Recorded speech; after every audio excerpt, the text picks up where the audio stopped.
My name is Heidi Royce Lamke, and this is Butters. Together, we're going to share with you how to care for your dog during the first 2 weeks following a tibial plateau leveling osteotomy, or TPLO for short. Butters and I would like to congratulate you for getting through the easy part of the TPLO. Yes, that's right, I said easy. There are 2 phases of recovery for the TPLO. The first phase is bone healing, followed by the second phase, rehabilitation. Your OVRS surgeon worked very hard to ensure that your dog has a successful outcome, but that will ultimately depend on what you do at home. We're going to need your help and dedication for the next 8 to 12 weeks while that crucial bone healing occurs. We will take things one step at a time. Right, Butters?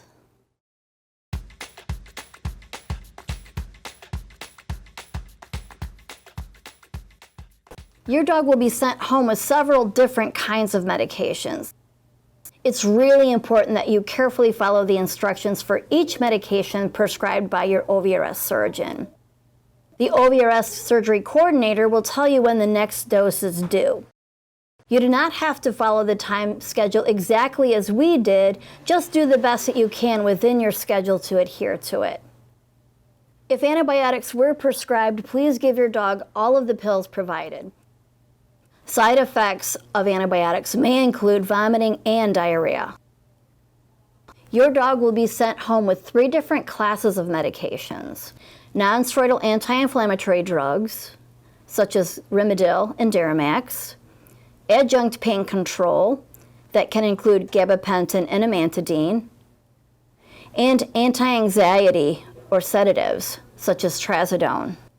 Non-steroidal anti-inflammatory drugs, or NSAIDs, are the cornerstone of pain control for dogs. Non-steroidal anti-inflammatory drugs have names like carprofen, Deramax, Metacam, and Galliprant. Side effects may include vomiting, diarrhea, loss of appetite, or black tarry stools. Please do not give aspirin or any other medication without consulting your veterinarian first. NSAIDs should never be used at the same time as steroids or any other NSAID. Amantadine and gabapentin are considered adjunct pain medications. They work nicely together with the non-steroidal anti-inflammatory family of drugs. The side effect of drugs like gabapentin can be sedation. Anti-anxiety and sedative medications are very important for your dog's recovery period. You should use them regularly for the full recovery period of 8 to 10 weeks or longer. Use trazodone regularly once your dog starts to feel better and becomes more rambunctious. If you use it too early in the recovery phase, it can overly sedate some dogs enough to make them not want to go outside or even eliminate in their bed or on themselves.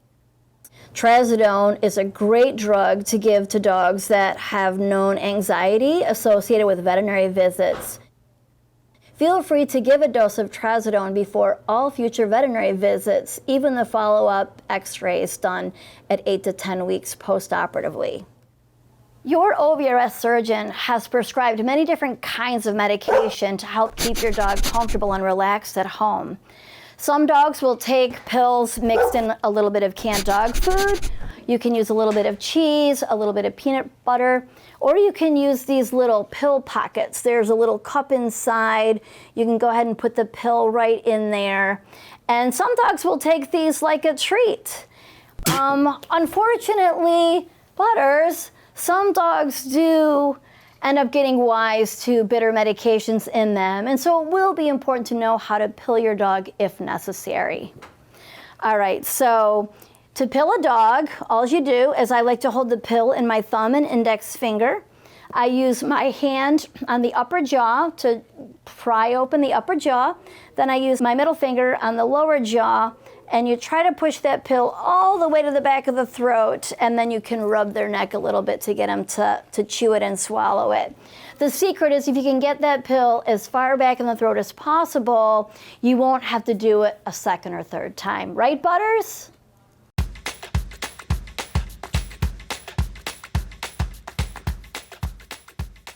Your OVRS surgeon has provided 2 different options to prevent your dog from licking the incision. You can use either an Elizabethan collar, which we call an E-collar for short, pictured on the dog on the right, or you can use a lick sleeve that covers the incision. Please keep the lick sleeve or the E-collar on for the full 2-week recovery period. Your dog will be sent home with a big old Band-Aid covering the incision. It is also known as a BioGuard. You should remove the BioGuard bandage after about 3 to 5 days. If it falls off before that time period, it would not be replaced. You can just start checking the incision area every day from that point on.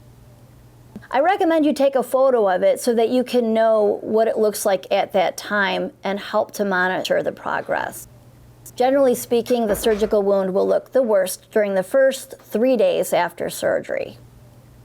Always wash your hands prior to touching the incision area. It is not necessary to clean the area or apply any product onto it. Check the incision site daily for any signs of redness, excess heat, swelling or bleeding, drainage such as pus, or unusual pain. I would definitely expect some significant bruising. Toast is going to help me show you how to inspect your dog's surgery incision every day if you were sent home with a lick sleeve. The lick sleeve is labeled for both left and right leg. This is the left side, as demonstrated by the L here. It turns inside out to accommodate the right leg as well. To check that incision site, what you're going to do is you're going to unbuckle your lick sleeve, and then it wraps around the belly 2 times. So we're just going to unwrap it there, and we're going to very gently roll it down so that we can expose that incision site. At this time, you may want to take another picture to ensure that healing is progressing well. Since the incision is on the inside, it may be easier for you to inspect that incision by peeking under the dog's belly like this. Once you've inspected the incision site, very gently raise the lick sleeve back up, taking the wide part of your lick sleeve band around under the belly, and then you're going to go up over your dog's back, and you're going to go ahead and wrap that strap around one more time, and then gently fasten it together. And you're going to want to do this every single day for at least the first 2 weeks so that we can monitor the incision. We worry about out of sight, out of mind, and something could be going bad in there, and if you don't check it, you wouldn't know. Here are some photos of some healthy TPLO incisions. Check the site daily. As you can see from these photos, there is some swelling, but there is no redness, bleeding, or drainage coming from the incision site. There are typically not sutures placed that would require removal. All sutures will be absorbed by the body over a period of time, but this can be accelerated if your pet licks the incision. The incision that you see pictured here looks great at the top, but there are signs of trouble near the bottom.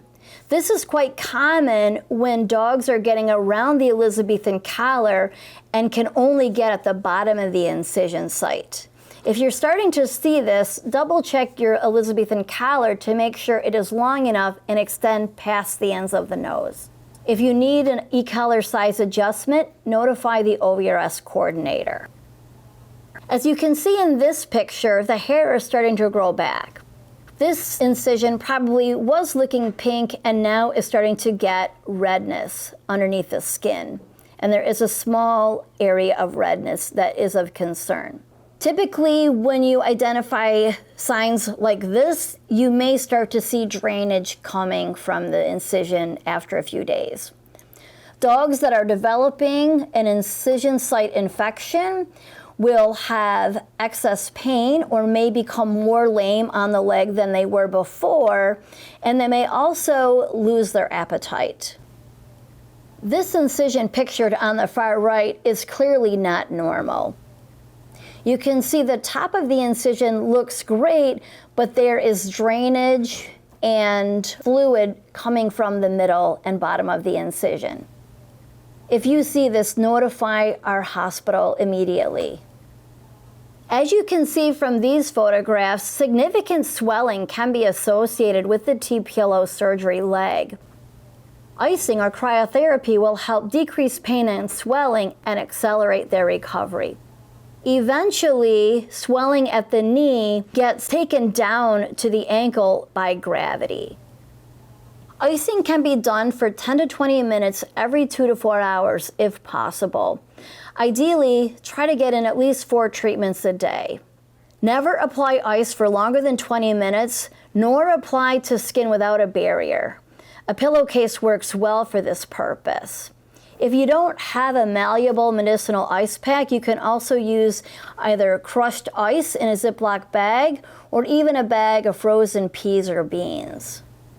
Warm compressing begins at day 4 through 14. You can perform this procedure similarly, and you're going to want to place a thin fabric over the incision site as you did before, and try to heat circumferentially, including thigh muscles. You can wet a towel under hot water, or it can be warmed in the microwave, and place that warm towel in a Ziploc bag. As an alternative, there are also human warm packs available that are placed in the microwave, but please be careful that it isn't too hot. Test that pack on your own skin. If it burns your skin, it can burn their leg. You're going to want to apply your warm compress up to 4 times a day for about 10 to 20 minutes each time.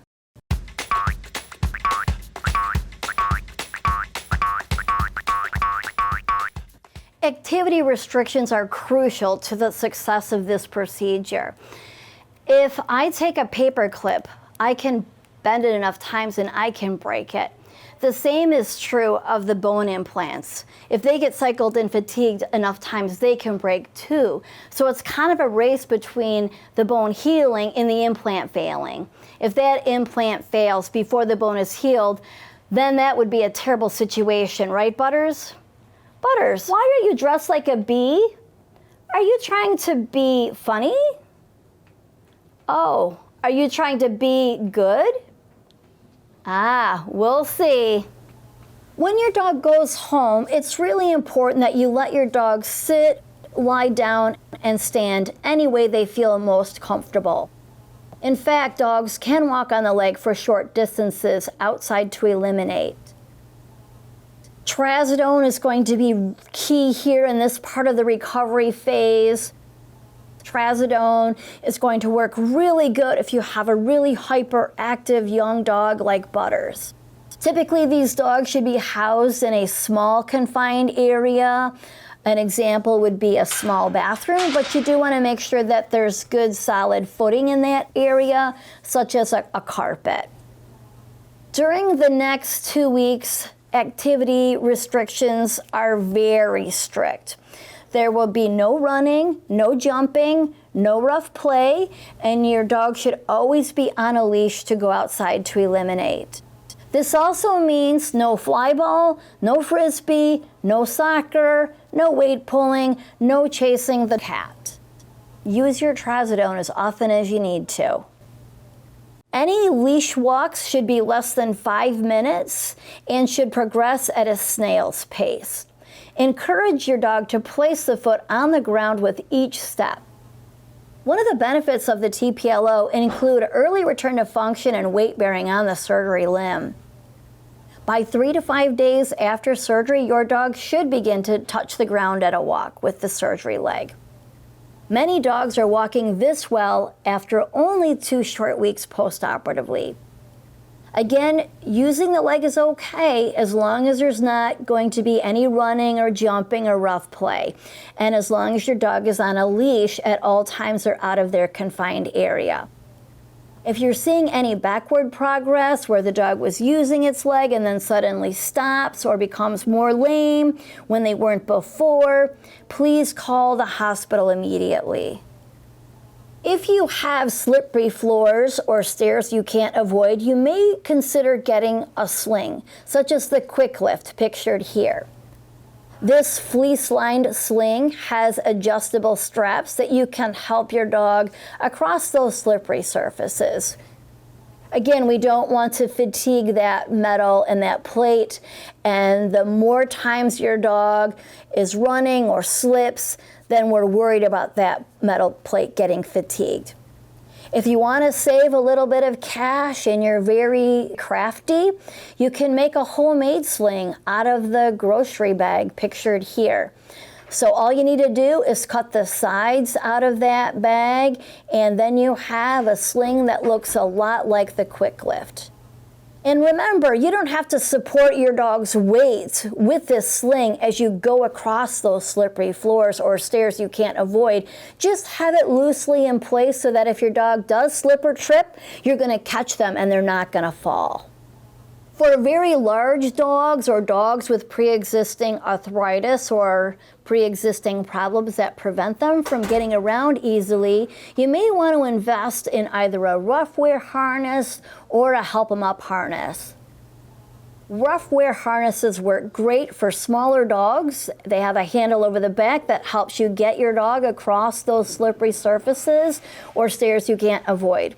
The Help 'em Up harness is a great tool, especially for larger dogs that may even require 2 people to get them in and out of the home or in and out of their confined area.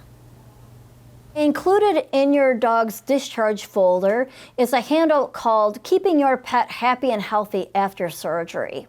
Activity toys are a great way to help keep your dog's brain busy while his body's on the mend.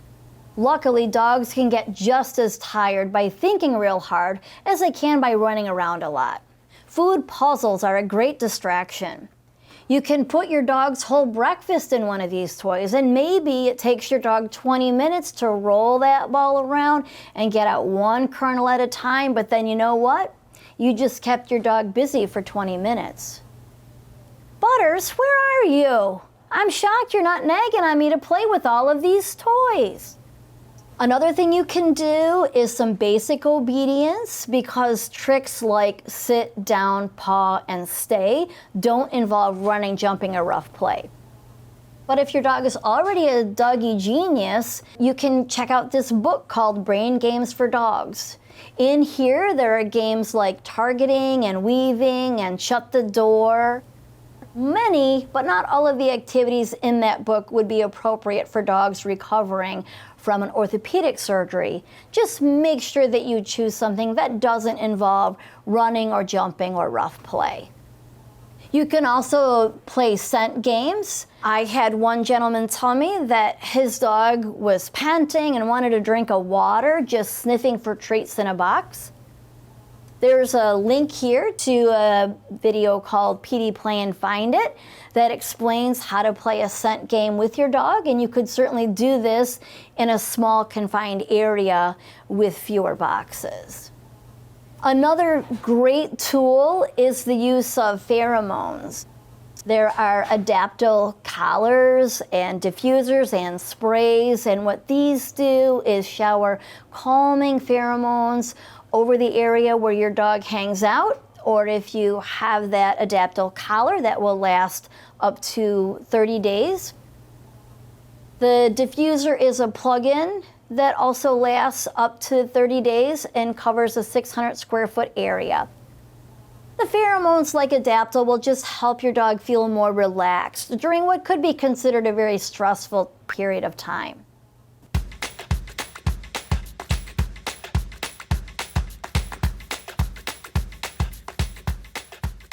During the first 2 weeks after surgery, it's a good idea to perform passive range of motion. If you're going to do this, make sure that your pet is comfortable.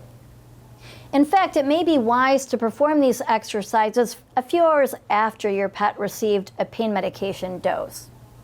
If your dog seems particularly uncomfortable at first, you can begin passive range of motion on day 4 instead. We're working on the ankle joint here while supporting the knee joint. Kristen's left hand is on the knee joint, and now she is gently flexing and extending the knee joint. Do about 12 to 15 repetitions per joint. Now we're moving on to the hip joint.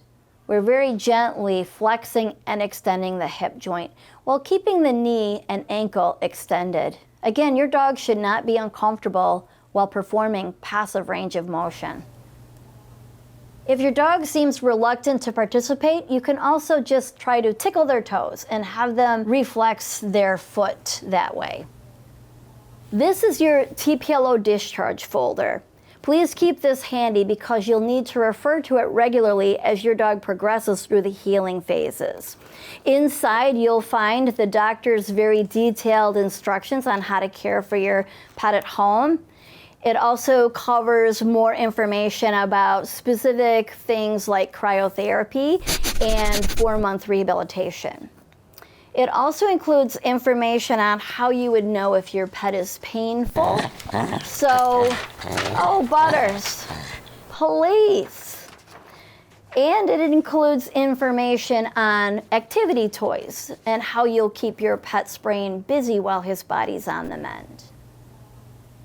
You can perform your 2-week recheck either in the hospital or virtually.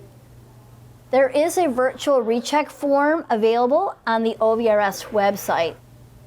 If you opt to do your recheck virtually, please send us a photo of the entire incision and a video of your dog walking. If there's any problems with the incision or if your dog is not doing well, then we will ask you to come into the office for the 2-week recheck.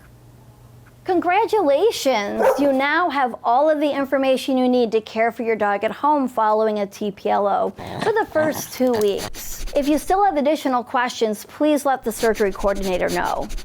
Do you think that Butters was good enough to earn this reward?